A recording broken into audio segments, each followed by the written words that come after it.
Thank you all for coming for this DMDSC Lifetime Contribution Award, which we have earlier given to very distinguished people. And this year, the committee of our center has great pleasure in conferring the DMDSC Lifetime Contribution Award on Padma Bhushan Shri Senapati Kris Gopalakrishnan, trustee of the Pratiksha Trust and co-founder of Infosys Bangalore, Karnataka, on Saturday, 20th April 2024.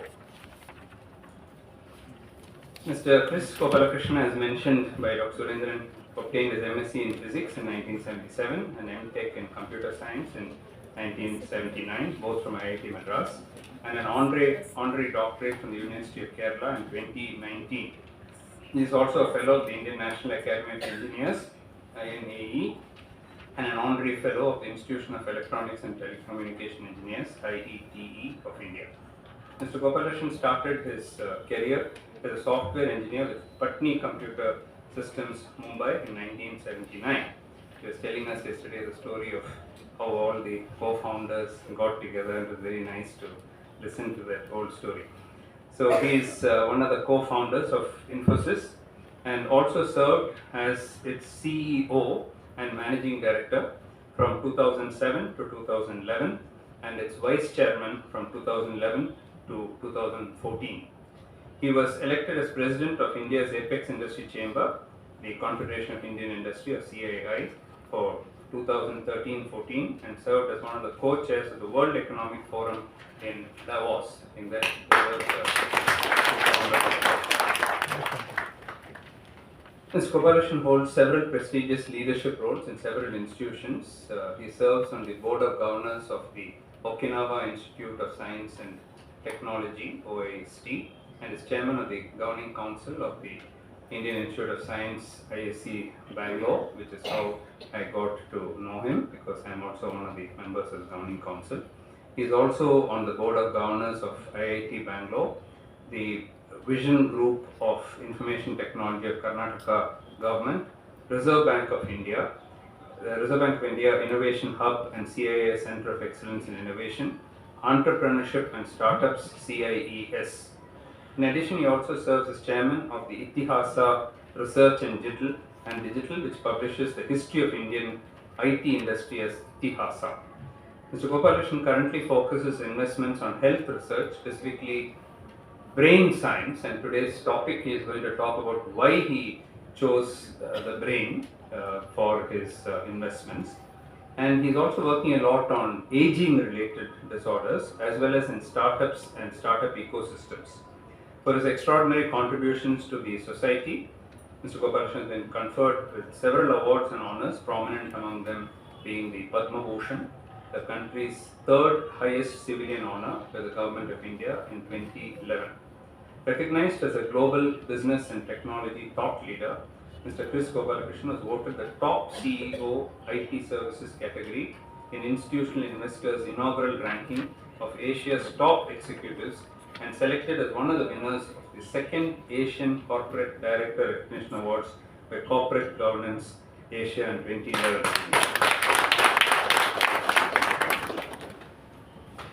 The Scientific Committee of Dr. Mohan's Diabetes Specialty Center and the Madras Diabetes Research Foundation congratulates you, sir, Padma Bhushan Shri Senapati Kris Gopalakrishnan, on your various achievements over 4 decades and has great pleasure in conferring the DMDSC Lifetime Contribution Award on him.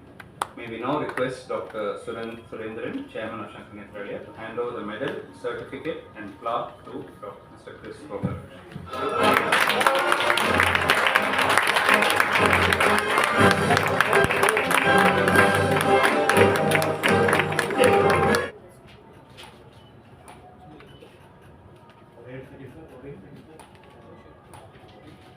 Gopalakrishnan Ji, whatever it is, known also as Kris Gopalakrishnan, for his phenomenal contributions to the world of science and humanity, and a very understated and a humble person, possibly a characteristic that must have been fortified through association with the Renewable Association.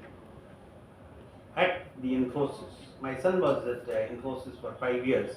I know that what culture you have. I found out that Sir Gopalakrishnan is a very remarkable person who, without making much noise, I could see, I think in Mohan's room, I was the only fellow talking all the time. He was silent. We were talking about my association with MGR, etc. Nobody knew that MGR had so many other, I think I didn't want to go through that. But I think he was keeping quiet.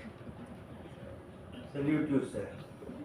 He has quite, I think, done some very deep and impactful work in promoting research in brain sciences, aging, and age-related disorders. So I learned that Sir has contributed several 100 crores to develop a center of brain research at the Indian Institute of Science in Bangalore. His contribution is the largest individual donation to this institution in the 105-year-old association. Nobody can break the record. It is like Virat Kohli and Dhoni. He has again contributed an additional amount of more than 50 crores to set up the distinguished visiting chairs at neurocomputing and also data science at the IISc Bangalore and Indian Institute of Technology, Madras. Hope I am alright because I got it from Google Chat. Sri Gopalakrishnan has also again funded IIT Madras now and also in setting up the Sudha Gopalakrishnan Brain Center, which I am told is the first of its kind in the world. The center is undertaking the cellular level image mapping of the brain. I also learnt that he is a lot younger than many of us here, and I think both of us look the same age. I don't know, but he was walking very fast ahead of me in the stairs. And Mohan made me to walk 2 stories after a long time. I also learned that he is lot wealthier than all of us put together. Perhaps and certainly highly accomplished person. Sir Gopalakrishnan comes from a very humble background. He studied at a government school in Trivandrum in Kerala, and then he did his Master of Science and his post-graduation from our IIT Madras. He has several honors and awards to his credit, including Padma Bhushan. Idhukku already claps. Padma Bhushan is the ultimate. Very rare to find such a human being who have excelled in their chosen field of work, building enable institutions like Infosys and become wealthy and then give away a substantial wealth to the welfare of the society.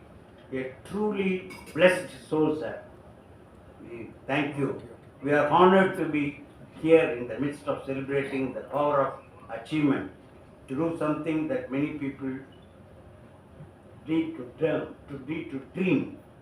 So we are proud of you, sir, and may the Lord continue to bless you and family, and also I think Sir Puttapati Baba is behind. I think he will honor and will honor both all of us.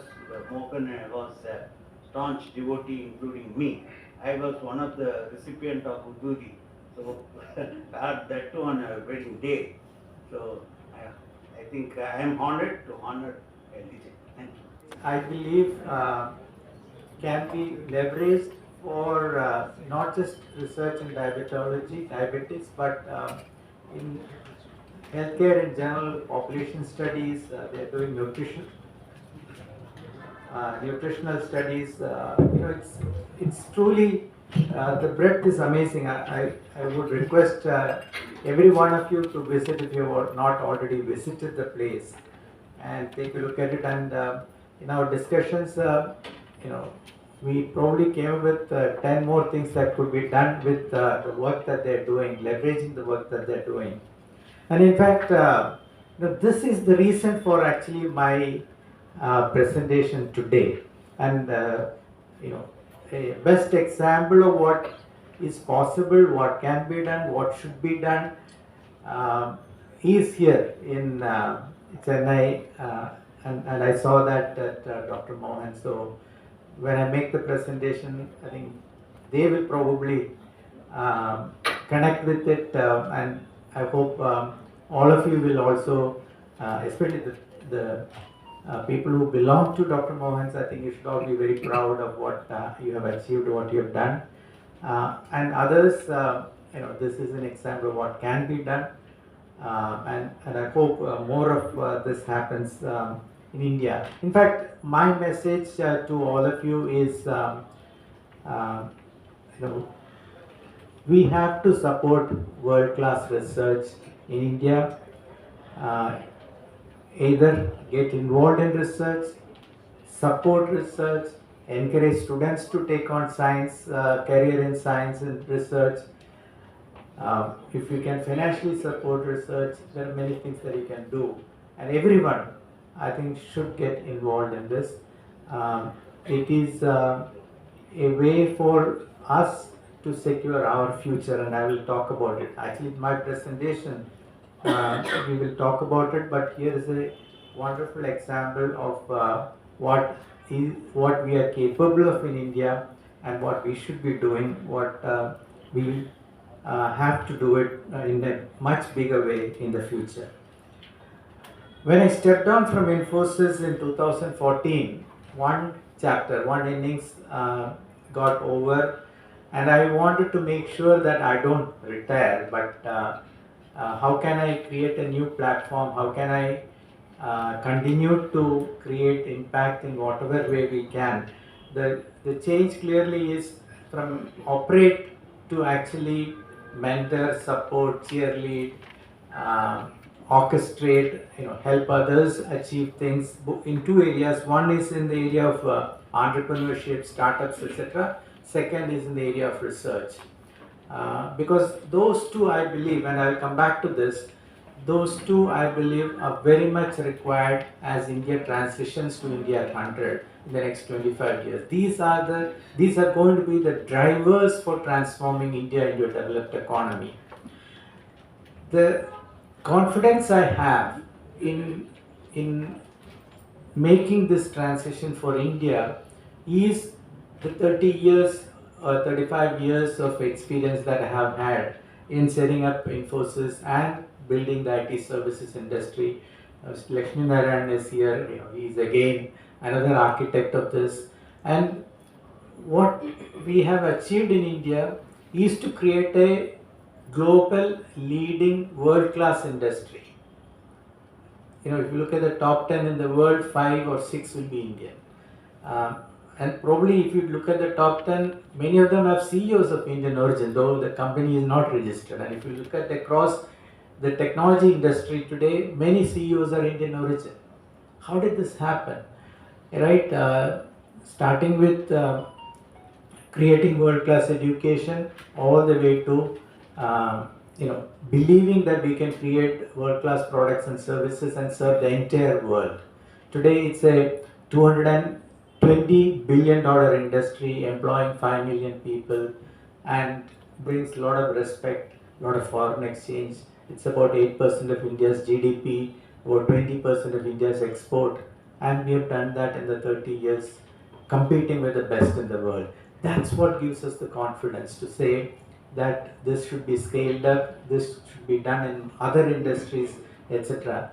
And that's why I felt that, as I stepped down, this message, this possibility, this change that we have been able to make should be done in other industries also, but especially research and translational research work. So I felt that this has to be done. I'll come back to the research and the translational research. In the last 10 years, 2014 onwards, we have seen that on the startup side, significant progress has been made. More than 100 unicorns. Gopalakrishnan is here. He's again part of the startup ecosystem, supporting startups through venture fund, private equity fund, mentoring startups, etc., building tomorrow's multinational corporations. So we have done actually a lot, and of course completely supported by the government, led from the front by Prime Minister Modi when he announced the Startup India program, Stand Up India program, etc. Similar thing I hope he will do, or the new government will do, in research when the new government is formed in the future, because if it is led from the front by the top leadership, I think it will get enough attention, enough support from government, and of course the population, the citizens will take responsibility of doing this. A simple quote from Steve Jobs, but basically it says that everything around was created by people like you and me. It's not some extraordinary people, and it can be done by everybody. This is Steve Jobs saying, Apple, the most desirable product in the world, and he himself says, that are no smarter than you, and you can change it, you can influence it, you can build your own things that other people can use. I strongly believe that, and this is what led to the investment in startups, but also investment in research. So we need to transition to a product IP-led economy, where the GDP per person, per capita GDP is not proportional to the effort, but proportional to the products and the technology that we create. Higher per capita disproportionate to the effort that put in. And this is important when we want to transition to a $30 trillion economy at 2047. And from about 2,500 US dollars per capita, we will actually move to 18,750 US dollars. It's possible to do that if we are able to actually accelerate this transition to a product-led, IP-led economy. From a consumer of products and technologies to a producer of leading-edge product and technologies whose IP that we own. And that has to come out of our research labs, etc. If you take US as an example, it was 1.9% at the beginning of 20th century and became 19% at the end of the 20th century. The first half was their innovation in manufacturing, etc. You would have read about the Ford model of manufacturing, etc. A lot of innovation in manufacturing happened, and then that was translated into their effort in World War I, World War II. The second half, US was the leader in computing technology, and a lot of IP accrued to US. US today is about $27.36 trillion, largest economy in the world. In the 80s there was a scare that Japan would overtake US. Even as recent as 5 years back, there was and even today, everybody says China is doing a lot more research than US in AI, etc. But where did ChatGPT come from? It came from US. That's the strength of that economy. The entrepreneurship, the research that happens there, and how fast they're able to bring it out to impact society, etc. ChatGPT, as you may know, has become the fastest technology to be adopted. That company itself, OpenAI, is about $80 billion in market cap within a span of just 10 months. That's the power of IP. How much wealth it can create. If all of us buy iPhone in India, let's say they sell 100 million of it or something like that in India, you will find that Apple's market cap goes up by another $1 trillion. That's the multiplier effect of IP. And probably here they will make little profit in India, pay little tax, but all the wealth is created in the US to the investors of Apple. This transformation of Indian economy we need to make happen. We want to create products and technologies that others would use, which belong to Indian entities.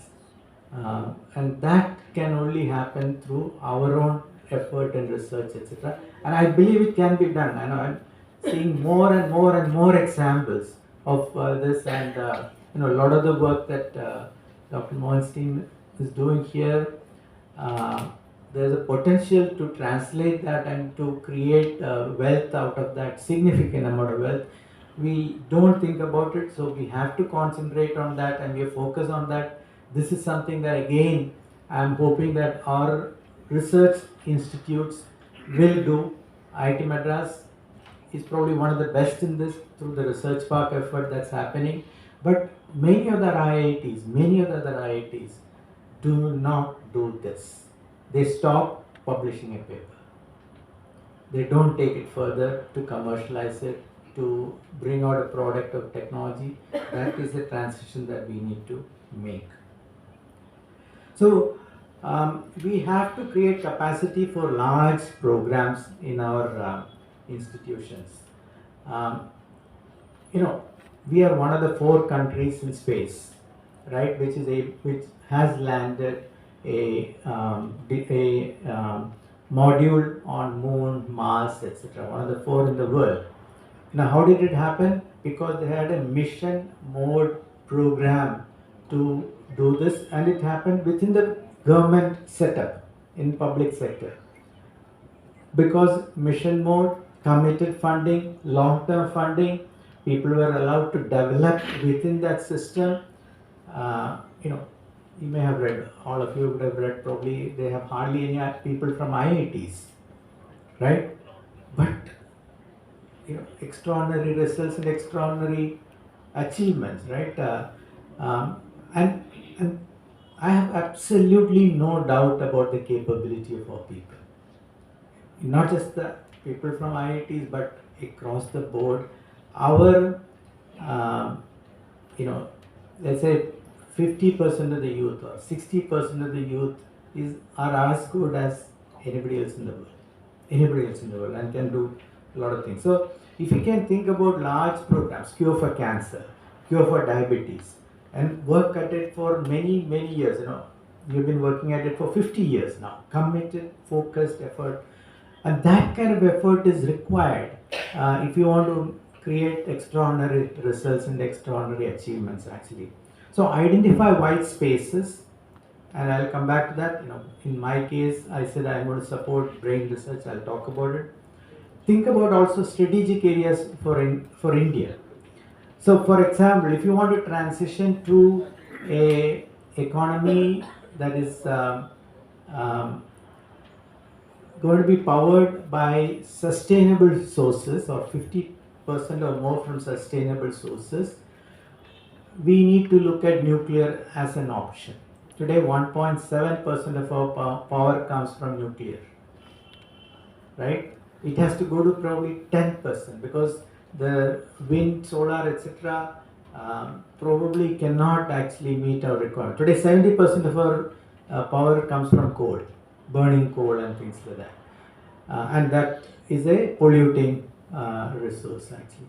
So if we want to make that transition, we have to use nuclear. Now, how do we? So these are the strategic areas where we need to have. Now, we have a capability we developed in nuclear, but we forgot to scale it up, we forgot to invest further. Today, people are talking about small nuclear reactors, which can be actually moved around on a truck, which does not produce huge amount of polluting fuels or dangerous spent fuel, etc. It can be disposed of safely, and the entire world is moving towards that. France, for example, of small nuclear reactors and things like that. We need to quickly do that. It will take us probably 10-15 years, because we didn't do research on this for quite some time. So strategic areas like these, white spaces where we are not behind anybody else. Cure for diabetes, nobody has found a cure for diabetes. It's a white space. If we can do that first in the world, that it will be our cap, our feather in the cap, actually. Look at national interest and from India to the world. Everything that we do, we must think about how can we use it to the world. Now, I strongly believe that when the West or developed countries do research and produce something, it is only affordable to 10% of the world, the top 10% of the world. It's too expensive. If India does something and produces something, it will probably be affordable to 90% of the world. So India has a very important role in actually supporting the global south, what is called, or the developing countries in the world, which is majority of the population. The vaccine for COVID is a good example. I think US the per dose was $30. India manufactured it and we were able to sell it for $3.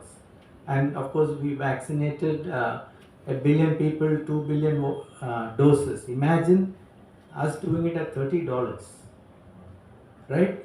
We couldn't have afforded it. At $3, yes, still a stretch, but we did it and we could do it actually. So there is a reason why India has to do this and must do it, etc.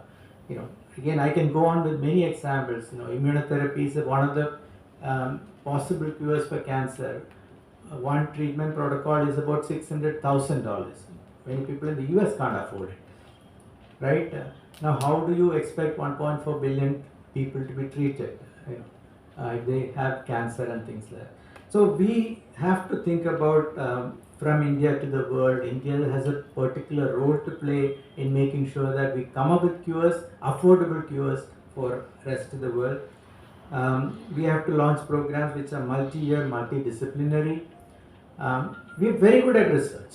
We publish very good papers. In fact, IISc, Institute of Science, has the record of having the most cited per faculty papers in the world. But it stops at papers, right? So research is good. Translational is where we have to address, and we don't do big research. We do small research. One professor, one PhD, one student. That's the kind of team size. We need to look at 50, 100 people working on a particular program.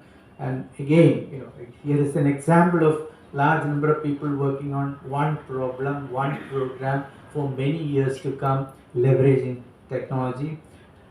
And each of these areas probably should look at $100 to $300 billion revenue generation potential. That's from my experience in the IT services industry. We created a $220 billion industry. So these are steps towards that $30 trillion economy. And I feel that we need to look at, I'll come back to this, 20, 30 programs like this starting now as national missions. Of course, the government is woken up to that. They've announced a semiconductor mission, AI mission, quantum mission. They have in renewable energy hydrogen mission. So they are starting to recognize the need for that. But in private sector, we need to do that. Private sector doesn't invest enough in research. Does not invest enough in research, and we should actually up that.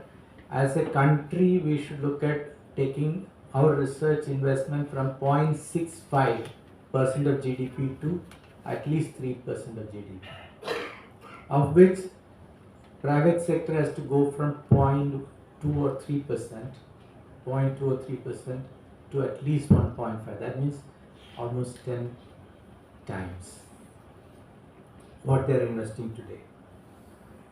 And you will see a complete transformation of the country. And I start with people. We have as good talent as anybody else in the world. Anybody else in the world. I have absolutely no doubt about it. The entire world today comes to India for IT services. Whether it's IBM, Microsoft, Google, everybody has their R&D facility here in India. Why do they come to India for R&D? Because this is where the talent is. This is where the talent that can be retrained, that of course is affordable and things like that. We have access to the latest knowledge, technology, equipment, etc. We also represent 20% of the world's population. So from a market perspective, from a data perspective, Of course, Taremet talked about large market for the solutions that we create, and we need it because we need lower cost solutions. The cost of doing research in India is significantly lower. Multinational corporations understand this. That's why they're setting up their operations here. We need to leverage this for our own benefit and things like that. India has an opportunity to create a better development model. See, 20th century model of development was a consumption-led model. And what has it led the world to? Unsustainable growth, huge inequalities, right? Democracy at risk. We are seeing issues of climate change, sustainability, and things like that. If the world consumes like US, we will need 6 Earths, at least from person day consumption patterns. Now imagine India consuming like US. We'll require probably another 10 worlds, so 10 Earths, if you want to consume like that. That is not a development model that's good for India, not good for the world also. But that's a huge opportunity for us to create a new development model that's sustainable, that is equitable, that's affordable, and that will create a better world for our children, etc.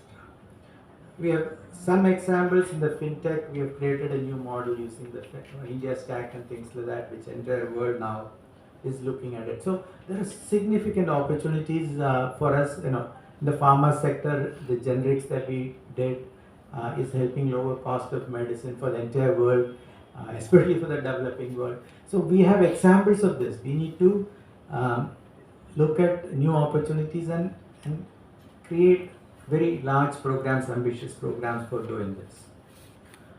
I decided to, because research is vast, I know you could be doing research in many things actually. So I said I'm going to support research. I'm not doing research, so I'm only going to support research in the area of brain sciences because it's closer to computing. Every development in computing happened because of us wondering about how the brain functions. So for example, the von Neumann architecture in computers, which is the memory and processing is data is stored in the same location, processed at that memory location itself, brought to the CPU, processed at the CPU. So von Neumann wondered whether brain has different regions for storage and computing. Similarly, George Boole thought that we human beings are logical animals, so maybe brain is computing using Boolean algebra. He developed Boolean algebra. And that's the basis for computer science. Now, today we know both of them were wrong. Same neurons store and process information. It's not separate. We know that the brain is an analog machine. It's not a digital machine. So two wrongs created this entire field. Even if you look at machine learning that we use today, ChatGPT, etc., again us wondering how the brain is functioning, but we don't know yet whether the brain indeed is functioning that way or not. It's us imagining that brain does like this. So new models of computing probably will come from us better understanding of the brain. Brain is super efficient. And I was saying in the morning that if you have to study evolution. Why did brain happen? The earlier life forms did not have brain, or brain as we know it. Maybe it had some other way of doing this. So at some point, nature in its evolution decided that animals are going to be better, or life forms are going to be better with a brain that can learn and adapt faster than the traditional adaptation, which takes 5 generations or so. So how can we adapt faster, put a brain which can learn? I'm just postulating here. But it's wonderful to see how nature operates, and nature as an engineer, nature as a creator, nature as an innovator, etc. And we have always wondered about nature. Going from place A to place B, right? We invented better mechanisms than nature. We invented the automobile. Of course, first it was a bullock cart and horse and buggy and things like that. Then we invented automobile. Then we said, okay, ships and aircrafts. And today we can carry 800 people in an Airbus 380 from place A to place B at the speed of almost at the speed of light. So when humans innovate, they throw the power of machines. That's what we do in computing also. We throw the power of machines. Now, we humans cannot do probably 200 computations in the best person in a minute. Machines can do billion computations in a minute. We throw the power of machine at the problem and solve the problem in the way we think we can do. That's always been the history of human history actually.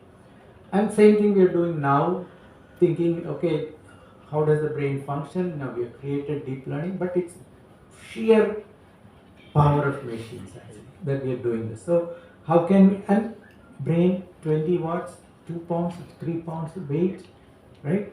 It's an amazing machine, amazing machine. Nature through evolution of millions of years has found the best way to do this with in nature there's no wastage.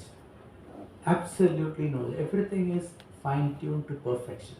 But it keeps improving and never stops improving. So how can we learn from this, do things faster, etc.? So that's the first area that I focused on, creating chairs at IIT and IIC that was mentioned. Again, when I do something, I want to try and see whether I can experiment with something, create some hypothesis, test that hypothesis.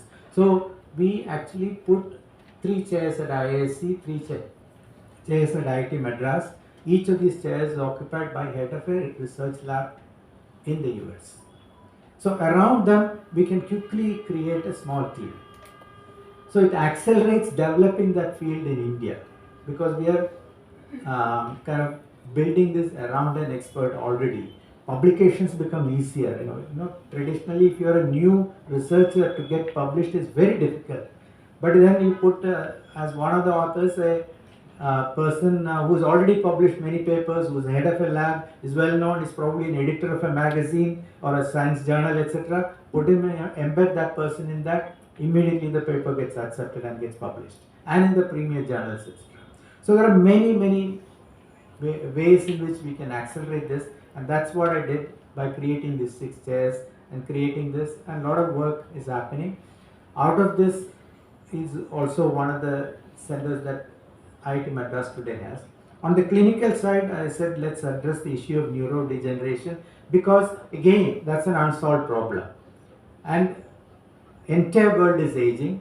This is a problem that India will also face. Already we are facing about, I think 60 million people are above the age of 60 or something like that. It will become 200 million, very large population. As a poor country, we can't afford that. The burden will fall on the family. And already there are stories of people going to temples, leaving their parents and walking away and things like that. And this will only become more actually. So we are not behind anybody else. Can we now leverage our capabilities, our data, our people to do this? So these are the 2 areas that I focused on. This brain clinical side is bottom up. Cerebral center, traditional way of finding a head, finding researchers, supporting it with funding, etc. The traditional way. Here also we are saying let's collaborate with the best labs in the world, etc. So one of the professors, actually 2 of the professors at IIT Madras, and I was discussing, what could we be doing at IIT Madras that's world class, that will disrupt the thing. And one of the professors was actually doing trying to map mouse brain, neuron by neuron.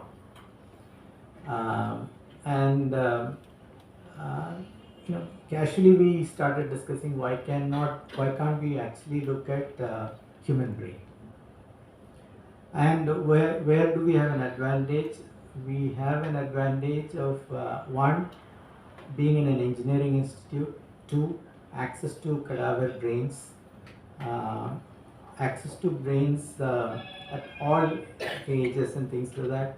And that's the genesis of the Sudha Gopalakrishnan Center at IIT Madras. I'll now briefly talk about, very briefly, now the slides I have are a little dated, but it's just to show the kind of work that is being done.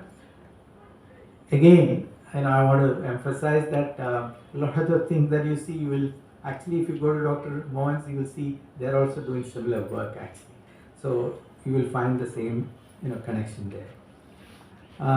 So again, I already talked about the computational brain research. IAC now, you would have read about Elon Musk's Neuralink.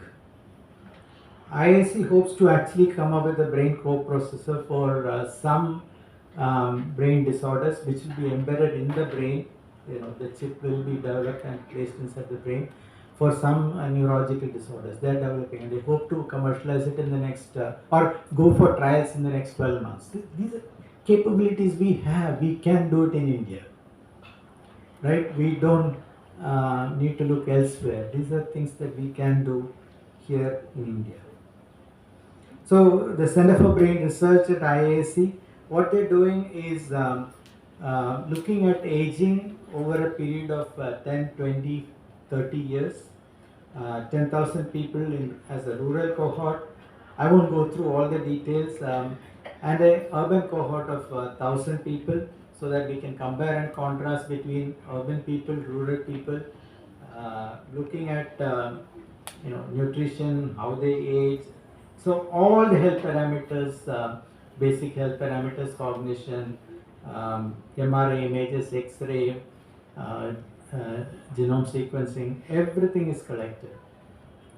I think they are imaging the eye also, because eye is one of the first expression of diseases and things like that.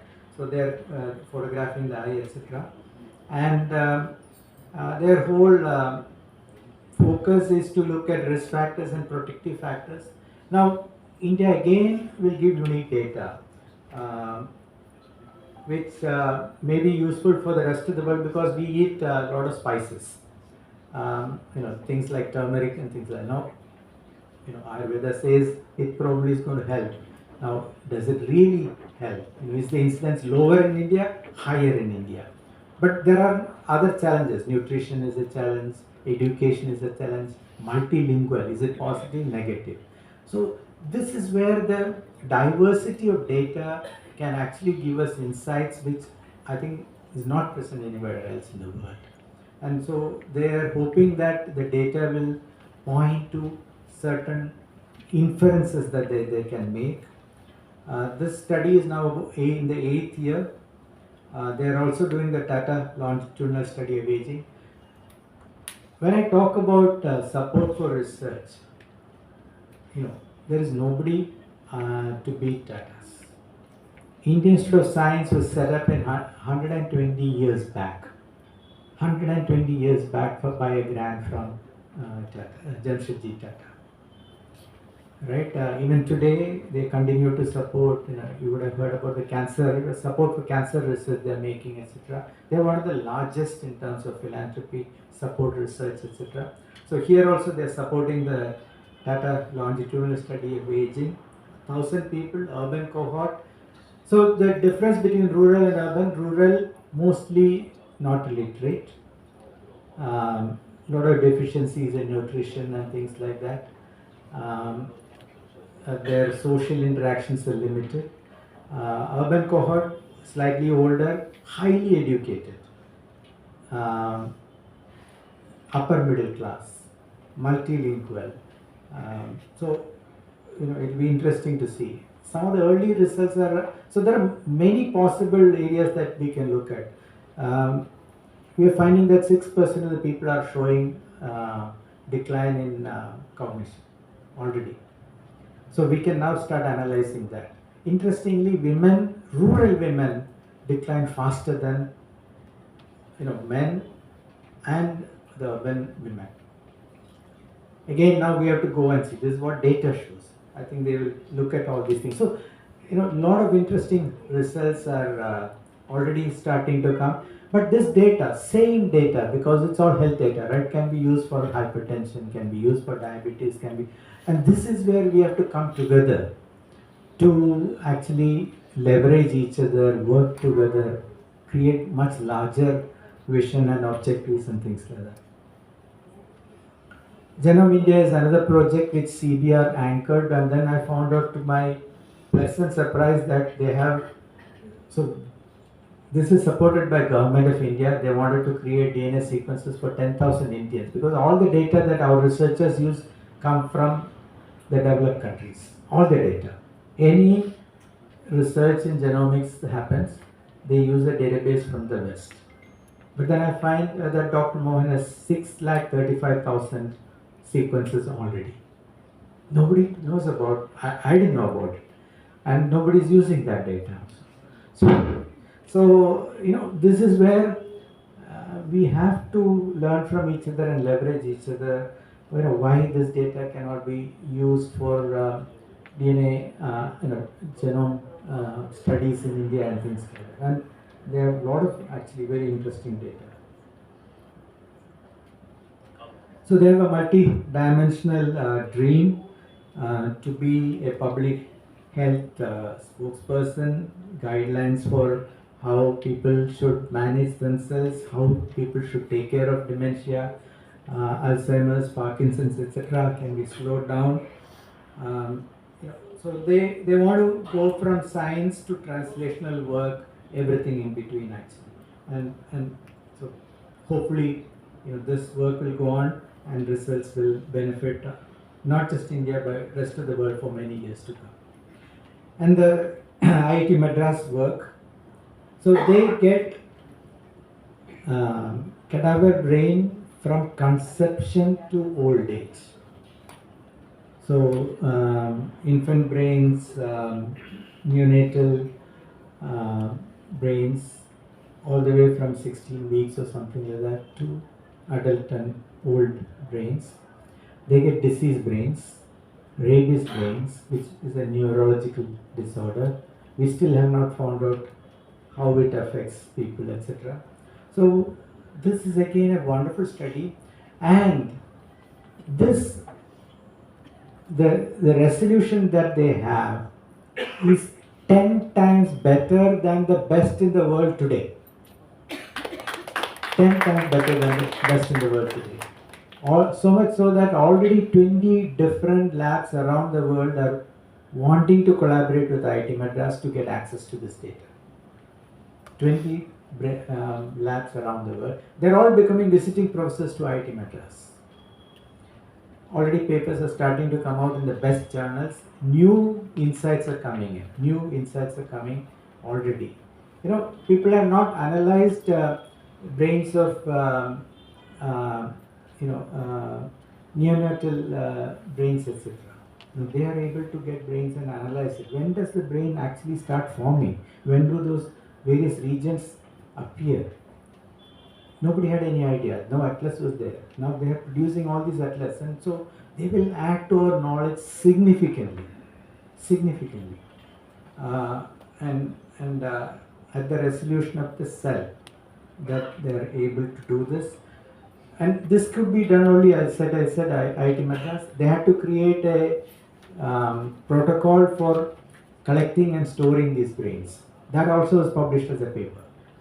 Okay. Then they had to figure out how to slice the human tissue at 50 micron thickness without destroying the tissue. An adult brain is 10,000 slices. 10,000 slices of an adult brain. Then how do you create a slide? How do you image it? So you get a two-dimensional image. Now how do you then create a three-dimensional image of this on the computer? Digital image. Each brain, adult brain, is petabytes of data. So that's why they're starting with the infant brain, because it's easier to do, less data. Because you have to develop new algorithms. They're working with NVIDIA. They have to get access to the fastest computer in the world in order to do this analysis. So you can see, how ambitious this program is, can be done. And the whole time they've taken is about 2 years. Thing was conceptualized, they have already processed today. This is like I said, little dated 50 brains. The entire world has done 15. They have already done 50. And you can see, just Google and see the budgets are billions of dollars. Here they have done with probably less than 100 crores.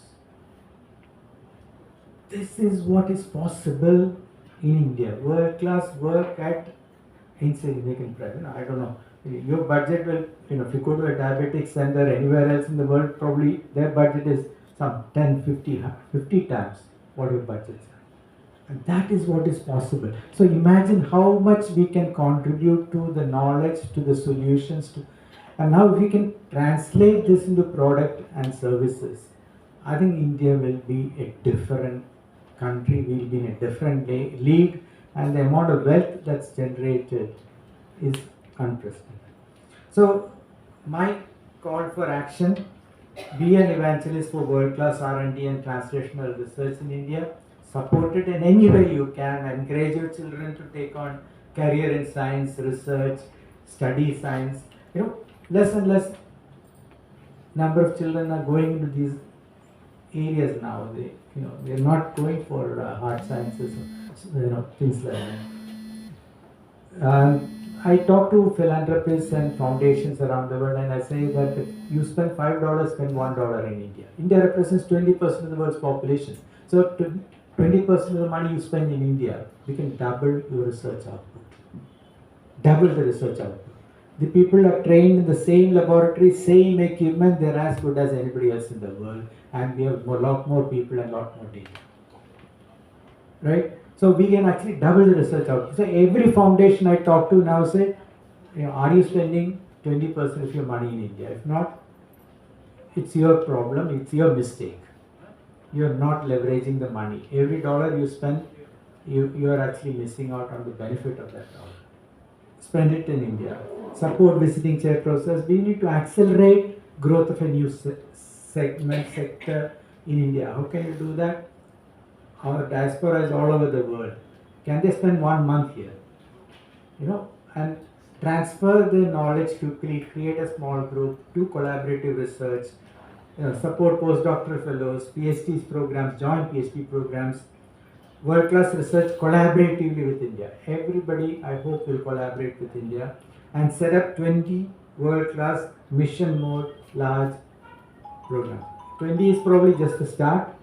We probably need to look at launching for a country of our size if we want to have the impact that we need to have. Because the opportunities are there, we should probably set up 50 mission mode programs and produce some results. I have seen some examples. I'm seeing with what I see at Dr. Mohan's examples of the same thing. So more and more I'm confident that it can be done, it should be done, it must be done. And we need to do whatever we can to make this indeed happen. Thank you all very much, and thank you again for coming today and for this honor and privilege for me. Instantly on a lighter note. So, a lighter note. So, brains of, you talked about getting different types of brains. So, they're getting brains of different people, different occupations, and they were auctioning it to raise money for some good cause. So Einstein's brain and various people's, so they said 1 million, 2 million, it was all going to that.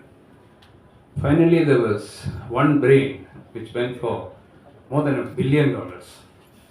So they said, whose brain is this? I mean, Einstein's went for 1 million, 2 million, who's this 1 billion?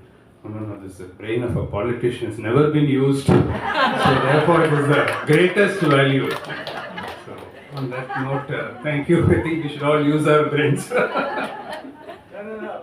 Let me say this. I have actually met many politicians. They are the smartest people around. To be a politician, you have to be very, very smart.